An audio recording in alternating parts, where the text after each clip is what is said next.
युनेस्कोच्या जागतिक वारसा यादीत शिवाजी महाराजांच्या कर्तृत्वाचा मानबिंदू ठरलेल्या 12 किल्ल्यांचा समावेश झाल्याबद्दल आज विधान भवनातही आनंदोत्सव साजरा करण्यात आला। छत्रपती शिवाजी महाराजांच्या 12 गड किल्ल्यांना युनेस्कोच्या वारसा यादीत मिळालेलं स्थान टिकवण्यासाठी आणि हा वारसा जपण्यासाठी राज्यातील जनतेने हातभार लावावा असं आवाहन मुख्यमंत्री देवेंद्र फडणवीस यांनी आज विधानसभेत केलं।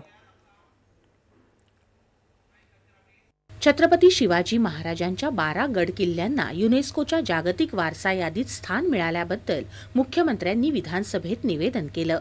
युनेस्को वारसा यादीत समावेशासाठी भारताकडून 7 प्रस्ताव होते, त्यातून छत्रपती शिवाजी महाराज यांच्या किल्ल्यांचा हा प्रस्ताव युनेस्कोकडे पाठवायला मंजुरी दिल्याबद्दल मुख्यमंत्र्यांनी पंतप्रधान नरेंद्र मोदी यांचे विशेष आभार मानले। तसंच या कार्यात योगदान दिलेल्या सगळ्यांचेच मुख्यमंत्र्यांनी आभार मानले। हे मानांकन टिकवणे हे आपल्या पुढे एक मोठे आव्हान आहे। यासाठी मी महाराष्ट्रातील जनतेलाही आवाहन करतो की छत्रपती शिवाजी महाराजांनी उभारलेल्या अद्वितीय किल्ल्यांचा वारसा जपण्यासाठी हातभार लावावा। या सभागृहाच्या माध्यमातून मी माननीय पंतप्रधान श्री नरेंद्र मोदीजी यांचे विशेष आभार मानू इच्छितो। याचं कारण त्यांच्याकडे देशातल्या वेगवेगळ्या भागातनं 7 प्रस्ताव युनेस्कोमध्ये नॉमिनेट करण्याकरता गेले होते। त्यापैकी माननीय प्रधानमंत्री मोदयांनी निर्णय केला की छत्रपती शिवरायांचे किल्ले हेच जागतिक वारसा स्थळ म्हणून त्या ठिकाणी नॉमिनेट करायचे। भौगोलिक परिस्थितीचा उत्तम वापर करून किल्ले बांधणी, गनिमी काव्याला अनुकूल भूरचनेचा उत्तम वापर, वैशिष्ट्यपूर्ण दरवाजे, बुरुज, तटबंदी, वैशिष्ट्यपूर्ण डोंगरी किल्ले याचा वापर छत्रपती शिवाजी महाराजांनी लोककल्याणासाठी आणि स्वराज्य बांधणीसाठी केला हा विचार युनेस्कोनं अद्वितीय वैश्विक मूल्य म्हणून मान्य केला असे गौरवोद्गार मुख्यमंत्र्यांनी यावेळी काढले। युनेस्कोच्या आंतरराष्ट्रीय बैठकीत एकमतानं हा प्रस्ताव मंजूर करण्यात आला असं त्यांनी सांगितलं। मुख्यमंत्री आत्याने मी स्वतः विदेश मंत्रालय, युनेस्को मधील भारताचे राजदूत आणि अनेक देशांच्या राजदूतांची थेट संपर्क साधून नामांकन झालेल्या किल्ल्यांचे महत्त्व हे विशद केले।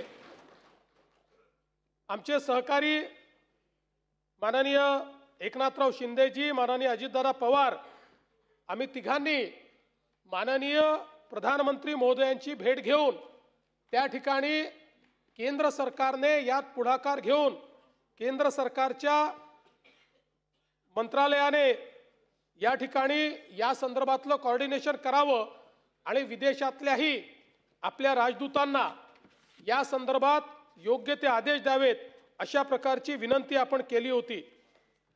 शेवटी दिनांक 11/7/2025 रोजी युनेस्कोच्या सांस्कृतिक समितीच्या आंतरराष्ट्रीय बैठकीत एकमताने भारताने ही विजयश्री खेचून आणली। मला सांगताना आनंद वाटतो की जवळपास त्या सगळ्या कमिटीपैकी त्यात सगळेच देश आहे, पण मतदानाचा अधिकार हा रोटेटिंग असतो। 20 देशांना अधिकार होता। या 20ही देशांनी छत्रपती शिवरायांचे हे किल्ले जागतिक वारसा स्थळ आहे अशा प्रकारचं मतदान केलं आणि त्यामुळे एकमताने या ठिकाणी हा प्रस्ताव मंजूर झाला। मुंबईतल्या छत्रपती शिवाजी महाराज टर्मिनस रेल्वे स्थानकाचा भव्य पुनर्विकास सुरू असून तिथे छत्रपती शिवरायांचा भव्य पुतळा उभारण्यात येणार आहे अशी माहिती मुख्यमंत्र्यांनी शिवसेना उबाठा पक्षाच्या भास्कर जाधव यांनी विचारलेल्या प्रश्नाला उत्तर देताना दिली। जगन्नाथ शंकर शेट यांचा मुंबईच्या जडणघडणीमध्ये मोठा वाटा असून मुंबई सेंट्रल स्थानकाला त्यांचं नाव देण्याबाबत अंतिम निर्णय केंद्र सरकारकडे प्रलंबित असून त्याचा पाठपुरावा करण्यात येईल असं मुख्यमंत्र्यांनी सांगितलं। छत्रपती शिवाजी महाराजांचे वंशज आणि राज्याचे मंत्री शिवेंद्रराजे भोसले यांनी देखील छत्रपती शिवाजी महाराजांच्या 12 गड किल्ल्यांना युनेस्कोच्या वारसा यादीत स्थान मिळाल्याबद्दल जनतेच्या वतीनं पंतप्रधान, मुख्यमंत्री, दोन्ही उपमुख्यमंत्री आणि सांस्कृतिक मंत्र्यांचं अभिनंदन केलं।